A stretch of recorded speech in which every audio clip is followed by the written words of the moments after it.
سلام البنات، صحيحه لاباس؟ ايوا الحمد لله.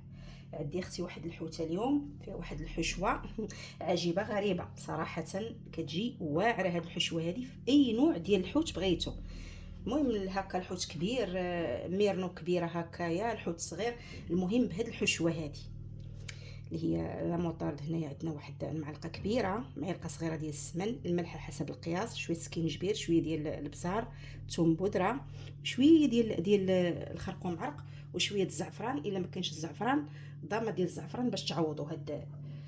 صافي، وكتاخذوا واحد شويه ديال الماء يكون غليان، تخلطوا هاد الحشوه مزيان ونعمروا هاد الحوته ديالنا.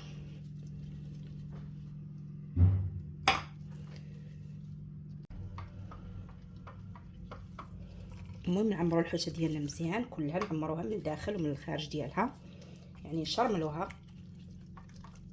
كاين اختي لا ربيع لا حتى شي حاجه لا بصله لا ربيع لا مطيشه يعني هاد الحوته هادي ماشي ديال الخضره، هادي كتجي مع البصله والزبيب، كتجي شي حاجه البنات. كنتمنى ان شاء الله بالنسبه للاخوات اللي مازال ما جربوها، كنتمناهم يجربوها ويردوا عليا الخبار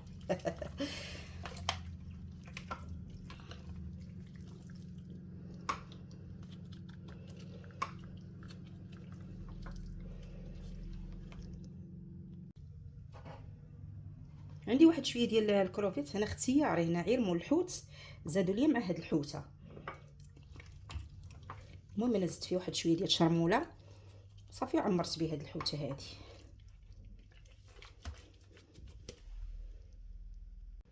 دابا فوق هاد البصله اللي مقطعينها على شكل شنانف هكايا، معلقه صغيره ديال القرفه، شويه سكينجبير، شويه ديال الابزار، والتحميره حسب هذا عفوا الملحه. صافي خواتاتي، وكنديروا الزبيب، كنديروا هاد الشيء اللي شاطلينا من الحشوه ديال الحوت على هذا الشكل هذا.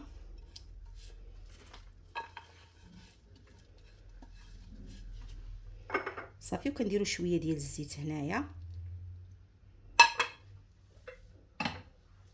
نخلطوا هادشي مزيان، ونديروا الحوته ديالنا فوق هاد الحشوه ديال البصله وديال هاد الزبيب، وندخلوها طيب. كل اخت كتعرف الفران ديالها كيفاش داير. المهم الحوته ملي نديروها نحاولوا نغطيوها بشي حاجه باش بحال البابي سولفوريزي، بحال البابي الومنيوم، نديرو فوق ديال الورق ديال الطبخ. صافي، ونطيبها ونرجع معكم. ايوا خواتاتي العزاز، الحوته ديالنا راه جات على هذا الشكل. هذا الحوت هذا كيجي ما بين الملوحه والحلاوه، كيجي ما نعاود لكمش البنات معلك طيب من داك الشيء رفيع. كنتمنى ان شاء الله تجربوها. بالنسبه للطياب ديالها راه كتجي طيبه، هانتو البنات كيف شفتوا معايا تبارك الله والصلاه على النبي، طيبه ما شاء الله، وكتجي خلاص معلكه هاد الحوته هادي. شوفوا الزبيب والبصله كيفاش كيجيو معلكين.